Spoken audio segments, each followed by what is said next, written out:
So moving on to video number 2.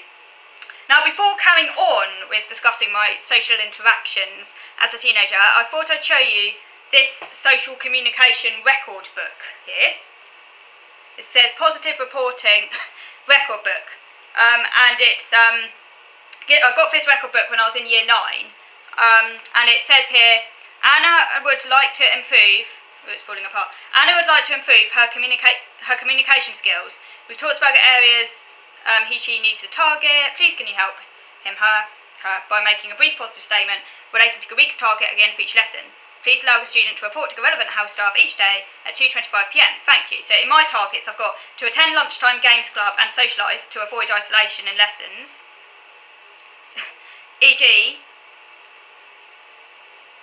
to answer a question audibly from her teacher. To ask a question when she is unsure of her work, and to participate actively in group work, e.g. practicals and discussions. So Anna would like to improve her communication skills. We talked about the areas she needs to target. Please can you help her by making a brief positive comment relating to the week's target at the end of each lesson. Again, as you can see, your teachers had to write, falling apart a bit, but yeah, so things like lesson 1, maths, answered questions in class, put your hand up to volunteer answers. 2, well done. And then drama, good, joined in group work and had a part. Lesson 4, art, chatted to colleague, very positive. Registration, well done. I can't read that writing. I can't read it, it's bad writing. Continues to work, so in lesson 1 IT, continues to work well but still keeping to herself. Lesson 2 science, need to pick up on some work not completed next lesson.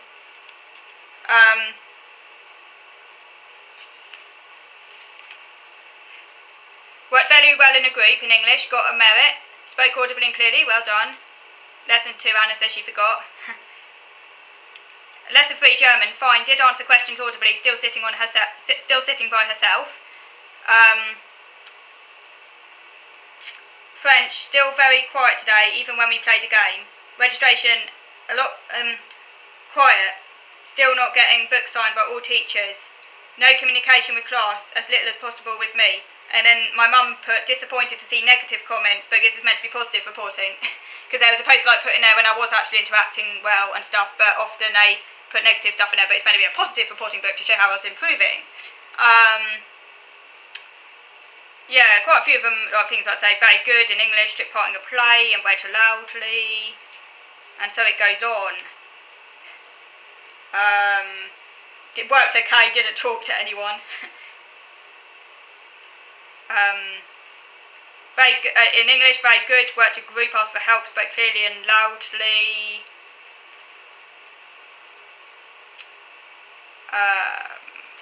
Yes, that's it.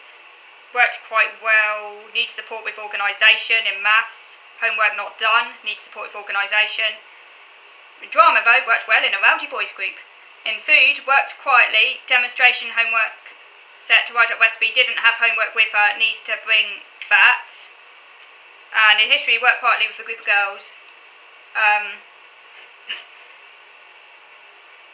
In lesson 5, despite suggestions and encouragement to sit with others and join in more, Anna continues to work in isolation.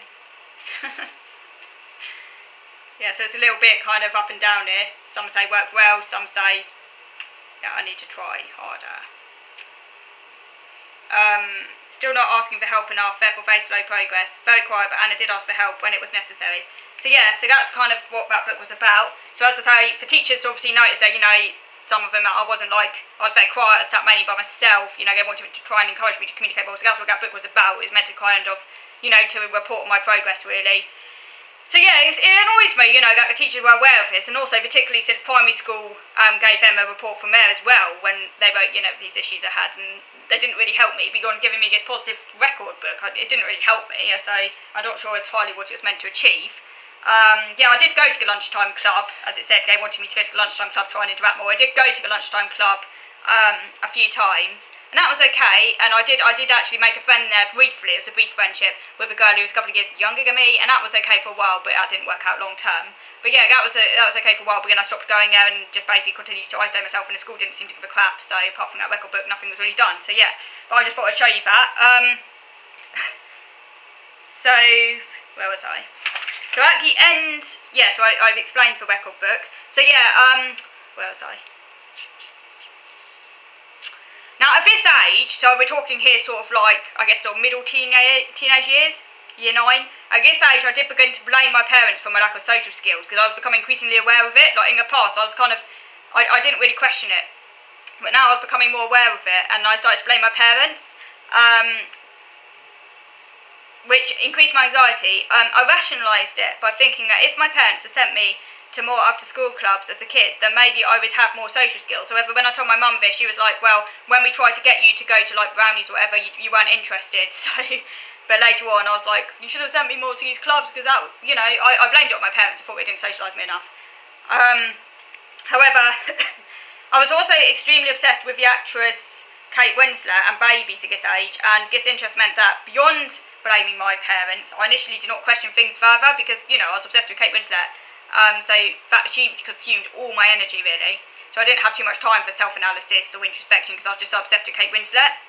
At home, I only talked about Kate Winslet, Titanic and babies, and that was all connected to Winslet. Now I did suppress talking about this at school, but I thought about Winslet 24/7. Also, my obsession with Kate Winslet, I think it was quite a kind of like a private interest. So I think that might have been part of the reason why I didn't really talk about it much at school, when I just internally obsessed about it. You know, it was kind of very much wrapped up in me, but obviously when I was at home with my parents, you know, I felt I could just talk about it, because, you know, I trusted them, they were my parents, so I could just be myself. I don't know if I was like, it was so much about, I think I was masking a little bit, but I'm not sure as I was really consciously aware of it. I just felt a need to kind of like, just maybe be quiet, you know, and that way I could just, you know, people wouldn't annoy me and stuff. So yeah, at home I quizzed my mum and dad about Winslet and babies and everything involved around this one interest. So I'm going to draw these videos to a close now, but next week I will carry on talking about my middle teenage years and late teenage years too, if time. As I say, I first started to master my issues as a teenager, but I developed extreme anxiety around illness and health that only exacerbated my social blindness, because obviously, you know, not only did I have these social issues, obviously preceded my anxiety, but again, I think because I took things very literally and I didn't really understand things, I became more aware of hygiene and health and science lessons and food technology lessons where you hear about all this stuff, and I took it very much to heart, and I became extremely worried about getting ill. I couldn't really talk about it to people. I should have got therapy, but the thing is I didn't really talk about it to people, and I was very kind of like secretive about it, and I didn't really open up much about it to my parents. My parents knew I was anxious, they knew I had these issues, but I don't think they knew the full extent of it, because I kept quite quiet about it.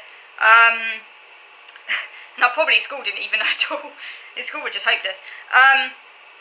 You know, even though it said in my primary school report that I had anxiety, but it's just like I didn't seem to care.